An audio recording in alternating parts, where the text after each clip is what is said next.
देखिए, एक टिप्पणी कोर्ट ने की है इसमें। कोर्ट एक रास्ता देख रही है कि एक कमेटी बनाई जाए, जो कमेटी जो है किसानों से बात करे। मेरे विचार से वो कमेटी अगर हमारे पास आती है, हमें उसी से बात करनी चाहिए, हमें कोर्ट में जाने की जरूरत नहीं। एक बात। दूसरी बात, हम जो लड़ाई लड़ रहे हैं, इतनी बड़ी लड़ाई लड़ रहे हैं, और आज 22 दिन तक हम यहाँ जमे बैठे हैं। हम तभी तो जमे बैठे हैं कि हम जानते हैं कि हमारी लड़ाई सही है, और सरकार जो कानून लेकर आई है वो गलत है, देश को बर्बाद करने वाले कानून। अगर कोर्ट हमारी इस बात को मानती है, सरकार नहीं मान रही, कोई बात नहीं, कोर्ट माने। अगर कोर्ट मान रही है तो ठीक है, हम कोर्ट का फैसला मान लेंगे।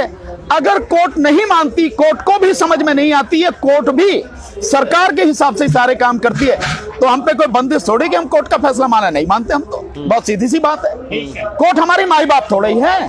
कोर्ट न्याय करने के लिए है, क्योंकि हम ये जान रहे हैं जो अयोध्या का मसला आया, अयोध्या के मसले में न्याय नहीं हुआ, और कोर्ट भी इस बात को स्वीकार कर रही। कैसे? अयोध्या के मसले में कोर्ट ने कहा कि वहां पे मंदिर नहीं था, मंदिर तोड़ा नहीं गया, वहां पर मस्जिद थी, मस्जिद ही तोड़ी गई, वहां पर मंदिर की कभी कोई पूजा नहीं हुई, और मंदिर के संबंधित कागज भी उनके पास नहीं है। इतना सब कुछ मानने के बाद भी कोर्ट ने उन्हीं को वो मंदिर की जगह दे दी जिन्होंने उसको मस्जिद को तोड़ा, जिनके पास कुछ भी नहीं था। तो न्याय उसमें नहीं हुआ। जबकि कोर्ट ने जो हवाला दिया, अनुच्छेद 142 का हवाला दिया। अनुच्छेद 142 कहता है कि जब कंप्लीट जस्टिस करना हो उस समय आप अनुच्छेद 142 का प्रयोग कर सकते हैं।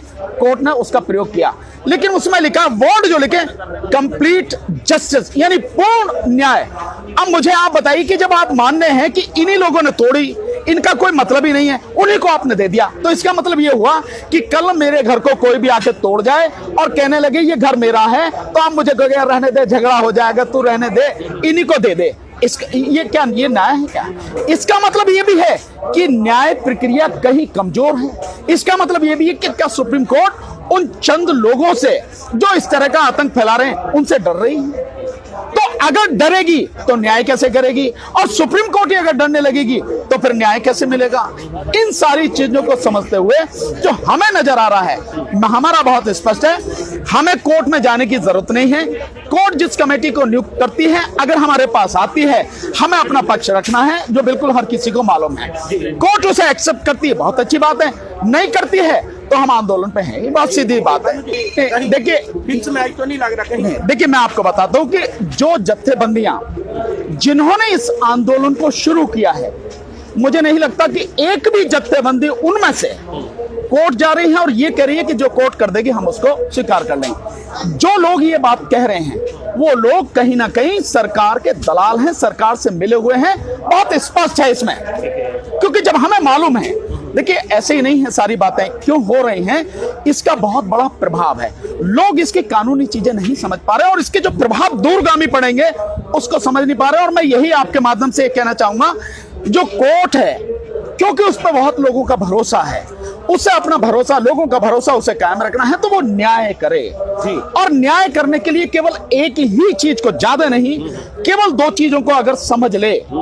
नंबर एक, इसेंशियल कमोडिटीज एक्ट में जो सारी सीमाएं हटा दी गई हैं कि कितना भी स्टॉक कर सकते हैं, अगर केवल इस बात को कोर्ट समझ ले तो कोर्ट को समझ में आ जाएगा कि अगर इस तरह से सीमा हटा दी गई तो व्यापारी जितना भी अनाज है, जितना भी खाने पीने की चीजें हैं, सबका स्टॉक कर लेगा, और आने वाले समय में आर्टिफिशियल जो है महंगाई, जो मतलब उसकी कमी है, उसको दिखाएगा। लिहाजा वो कहेगा कि भाई है ये चीजें हैं नहीं। आपने देखा होगा जिस तरह से 8000 टन से ज्यादा दाल बरामद की गई उस समय गोदामों में से, जिस समय दाल का भाव 200 रुपए किलो पहुंच गया। तो जब घर में ही 8500 टन दाल थी तो भाव कैसे पहुंच गया? बहुत सीधा सा था, व्यापारियों ने दबा ली और उसकी कमी दिखा के उसके दाम बढ़ा दिए। हमेशा यही होता है। आज की तारीख में भी आप देखेंगे कि आलू, नया आलू जो किसान से लिया जा रहा है 5 रुपए 6 रुपए किलो, मिल क्या भाव रहा है? 40 रुपए किलो से कम मार्केट में नहीं। आपको मैं लेके आता हूं, मैं देखिए अपने लिए, तो ये स्थिति है। प्याज 50 रुपए किलो किसान से ली जा रही है, 5 रुपए और 6 रुपए किलो। जो लहसुन है वो लहसुन लिया जाता है सरकारी रेट पर 35 रुपए किलो, वो भी जो क्वालिटी, जो ग्रेड, जो वो चीज स्टैंडर्ड होना चाहिए, लेकिन उससे अलग वो तो मुश्किल से 6 रुपए, 7 रुपए, 8 रुपए, 10 रुपए किलो लिया जाता है। लहसुन बिक क्या भाव रहा है? लहसुन 200 रुपए से 400 रुपए किलो तक बिक गया। सरकार को नहीं समझ में आता कि इतनी महंगाई कैसे हो रही है, कहां से हो रही है। प्याज कहते हैं है नहीं, और प्याज जब आपको एक्सपोर्ट करनी हो तो सारी मिल जाती है आपको। प्याज जब आपको महंगी देनी होती है सब मिल जाती, कहां से आ जाती है? इसका मतलब यह है कि अगर आपने उस पर लिमिट हटा दी गई है, कल आने वाले समय में यह होगा कि व्यापारी पूरा स्टॉक कर लेगा, और जो आपने 2013 में एक एक्ट बनाया, सरकार ने एक्ट बनाया फूड सिक्योरिटी बिल, यानी कि इस देश के जो 82 करोड़ लोगों को खाना देने के लिए आपने जो कानून बनाया है, जिसके तहत आज की तारीख में 80 करोड़ लोगों को आप 5 किलो अनाज और 1 किलो चना दे रहे हैं, उस कानून का क्या होगा? आप उस कानून के तहत लोगों को कैसे खाना दोगे आप, जब पूरा स्टॉक ही हो जाएगा? और इसके अलावा सरकार ने अपने आप को अलग करने के लिए बहुत बढ़िया तरीका सोचा है। सरकार इस मार्केट से पूरी तरह से जाना चाहती है। जैसे नीति आयोग की 2017 की सरकार की रिपोर्ट है, उसमें कहा गया कि इससे आप बिल्कुल पूरी तरह से हटत। अब क्या सरकार ने किया? कह रही है कि एमएसपी मिलेगा, पर मुझे आप ये बताइए कि आप हैं किसान, मैं हूं पूंजीपति व्यापारी, मेरा और आपका समझौता हो गया, जो एक्ट है ना, एग्रीमेंट वाला जो एक्ट है, जब मेरा और आपका समझौता हो गया और उसमें क्या मुझे उगाना है, किस क्वालिटी का उगाना है, किस ग्रेड का उगाना है, किस स्टैंडर्ड का उगाना है, और क्या उसकी कीमत होगी, तो आप और मैं हुए ना उसके जिम्मेदार। बिल्कुल, कीमत आपके और मेरे बीच में तय हो गई। सरकार ने क्या किया है उसी में सॉरी सरकार ने उसी में, उस एक्ट में एक सेक्शन बना दिया है कि इसके लिए किसी भी तरह से ना कोई उसके खिलाफ सिविल सूट फाइल होगा, ना ही उसके खिलाफ कोई क्रिमिनल केस फाइल होगा, ना ही किसी तरह की कानूनी कार्रवाई होगी। इसमें ना सेंट्रल गवर्नमेंट के साथ, ना स्टेट गवर्नमेंट के साथ, ना जितने अधिकारी जैसे एसडीएम, एडीएम, डीएम है उनके खिलाफ कोई कार्रवाई नहीं होगी। इसका मतलब अपने आप को सरकार ने बचा लिया कि भाई हमारे खिलाफ कोई कार्रवाई नहीं होगी, जो भी कर दिया सो कर दिया। अब जब कीमत आपके मेरे बीच में तय हो गई और कल झगड़ा होगा तो आप कह दोगे एसडीएम के यहां जाओ, एडीएम के यहां जाओ। एसडीएम और एडीएम किसके हैं? उसी सरकार के, उस सरकार के जो उद्योगपतियों की गुलामी कर रही है। जिस देश का प्रधानमंत्री केवल 2 उद्योगपतियों की गुलामी जाके करता हो, उनकी चौखट को ज्यादा बढ़िया समझता हो, उस देश में अधिकारियों की क्या औकात है कि वो सुनेंगे? और उनको पहले ही प्रोटेक्ट कर दिया कि तुम जाहिर जो ऑर्डर पास कर दो, तुम्हें कुछ नहीं। गरीब जो किसान जो है वो बेचारा कमजोर है, गरीब है, उन उद्योगपतियों से कैसे लड़ेगा जिन उद्योगपतियों ने प्रधानमंत्री को अपनी जेब में रखा हुआ है? आप बताइए आप, जब जो उद्योगपति प्रधानमंत्री को जेब में लेके घूम रहे हैं उनसे गरीब आदमी किसान कैसे लड़ेगा? दूसरा, जब कीमत आपकी मेरी तय हो गई, सरकार अलग हट गई, तो अब आपका मेरा झगड़ा है। सरकार कहती है कि मैंने तो तुमने पहले कि तुमने अपने आप एग्रीमेंट किया, मैं क्या हूं? और जब आपकी मेरी कीमत तय हो गई और इसी तरह से पूरे देश में हो जाएगा, मतलब जो उद्योगपति पूंजीपति हैं पूरे देश का अनाज, पूरे देश की किसान की उपज वो अपने गोदामों में रख लेंगे।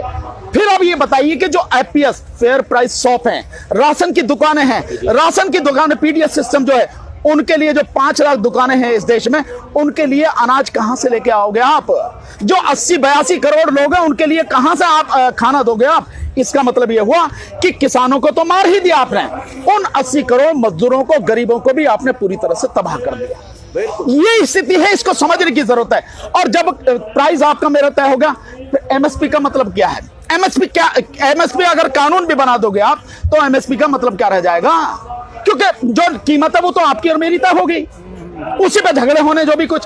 तो ये सरकार मूर्ख बनाने की, और यही बात अदालत को भी समझनी चाहिए, यही बात इस देश के हर व्यक्ति को समझनी चाहिए। अफसोस ये है कि लोगों ने कानून पढ़ा नहीं है।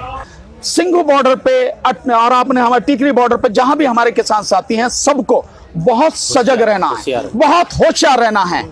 इनकी नजर में देखिए, जो व्यक्ति जो है ना, जिसके सत्ता की हवस, जिसकी मतलब बिल्कुल सारी सीमाएं तोड़ चुकी हो, वो कहीं भी कितनी भी हद तक जा सकता है। और आप सबने 84 भी देखा है, आप सबने 2002 गुजरात का दंगा भी देखा, सब कुछ भी हो सकता है, कुछ भी हो सकता है। और मैं ये जानता हूं, अगर आप जैसे बहादुर इनको खत्म कर दिया गया तो उनके लिए हिंदू राष्ट्र की घोषणा बहुत आराम से बहुत हो जाएगी। तो मेरा तो यही कि हम सबको बहुत सतर्क रहना है, बहुत संभल के चलना है और बहुत तरीके से काम करना है। और मैं आपके माध्यम से जहां तक भी लोग देख रहे हैं मुझे, या जहां तक भी मेरी आवाज जा रही है, जो भी मुझे मानते हैं, सबसे यही निवेदन करूंगा, ये लड़ाई सिंघू बॉर्डर की नहीं है, ये लड़ाई टिकरी बॉर्डर की नहीं है, किसानों की नहीं है, ये लड़ाई हर किसी की है। हमारे किसान भाई हम सबकी लड़ाई लड़ रहे हैं, इस देश को बचाने की, इस देश के संविधान को बचाने की, इस देश की जनता को, गरीबों को, मजदूरों को, पढ़े लिखों को, अनपढ़ को, अमीर को, गरीब को, सबको बचाने की लड़ाई लड़ रहे हैं। हमें हर किसी को इसका साथ देना चाहिए और कम से कम 1 महीने में 1 दिन तो हम निकाल सकते हैं, अन्यथा तो हम इंसान नहीं मुर्दे हैं, और हम मुर्दे हैं तो फिर मुझे कुछ कहना नहीं, पर अगर जिंदा है तो जिंदा होने का सबूत भी मिलना चाहिए। इसलिए हर किसी को जिस बॉर्डर पर भी जा सकते हो, आप टिकरी बॉर्डर जा सकते हो, वहां पहुंचो, आप यहां आ सकते हो सिंघू बॉर्डर पे, यहां पे आओ, आप गाजीपुर बॉर्डर जा सकते हो, वहां जाओ, आप रेवाड़ी बॉर्डर जा सकते हो, वहां जाओ, और कोई भी रास्ता वहां बैठ सकते हो, जाओ, क्योंकि सबकी लड़ाई है। अगर एक भी खत्म हुआ तो फिर कोई नहीं बचेगा। इसलिए मेरा सबसे हाथ जोड़ के निवेदन है, सब लोग इस लड़ाई में तन मन धन से पूरी ईमानदारी के साथ में साथ दो। एक चीज और मैं कहना चाहूंगा सर, आपके माध्यम से क्षमा चाहता हूं, एक मैंने सबसे रिक्वेस्ट की थी, आपसे सबसे कर रहा हूं, दुनिया भर में जहां भी हैं, रिलायंस के यानी अंबानी के और अडानी के और लाला रामदेव के जितने भी प्रोडक्ट हैं, जहां भी रिलायंस लिखा हो, जिस जगह पे भी, उसका पूरी तरह से बायकॉट करो। जहां पे अडानी लिखा हो, जो फॉर्च्यून, उनका आटा भी है, तेल भी है, चावल भी है, जो भी कुछ है, जहां पे लिखा हो उसका पूरी तरह से बायकॉट करो। लाला रामदेव के जितने भी प्रोडक्ट हैं उन सबका रुचि तेल है, और इसके अलावा जो पतंजलि के हैं, जितने भी इनके प्रोडक्ट हैं, इनका बायकॉट करो। मैं आपको एक उदाहरण बताता हूं, अभी अंबानी ने, रिलायंस वाले ने TRAI जो है यानी टेलीकॉम रेगुलेटरी अथॉरिटी जो है, उसमें एक पिटीशन फाइल करी है कि ये वोडाफोन और ये एयरटेल वाले किसानों के साथ मिलकर हमारे कंपनी के खिलाफ में वो कर रहे हैं। इसका मतलब आपको उसकी चीख सुनाई देने लगी, चीख सुनाई देने लगी। मैं बार बार यही कह रहा हूं कि ये बायकॉट हमारे पास इतना बड़ा हथियार है, यही सारी चीजों को रोक देगा। सरकार अपने आप पीछे हट जाएगी, गोदी मीडिया कुछ भी करे, लेकिन जहां भी रिलायंस का स्टोर देखो, पूरे देश में 8,784 स्टोर हैं, एक भी स्टोर पर मत जाओ, कुछ भी लेना दूसरी दुकान से ले लेंगे, कोई दिक्कत नहीं है। जो रिलायंस का फोन है, जियो का फोन है, चाहे कितना ही भी बढ़िया हो यार, अगर जहर कितना ही भी खूबसूरत प्याले में आपको दिया जाएगा तो पी लोगे क्या? मर जाओगे क्या? नहीं, हमें इस्तेमाल नहीं करना। कितनी भी बढ़िया उसकी पहुंचो, फ्री में दिया जाए, लालच दिया जाए, हमें नहीं करना, क्योंकि ये लड़ाई है। इसी तरह से अडानी के जितने प्रोडक्ट हैं उनका पूरी तरह से बहिष्कार करो। ये बहिष्कार ही हमारा सबसे बड़ा हथियार है। रिलायंस के जितने पेट्रोल पंप है, मत जाओ किसी पर डीजल लेने, पेट्रोल लेने, लगा दो इन पर ताले, लग जाने दो इन पर ताले। यही मेरा सबसे निवेदन है, पूरी दुनिया में है यही एक चीज। आप घर में बैठे बैठे भी हमारा साथ दे सकते हो, यहां नहीं आ सकते कोई बात नहीं, पैसा नहीं दे सकते मत दो, कोई दिक्कत नहीं है, लेकिन जहां भी हो इनका पूरी तरह से बहिष्कार करो, पूरी तरह से बायकॉट करो। हमारे लिए यही एक बहुत बड़ा आपका योगदान होगा।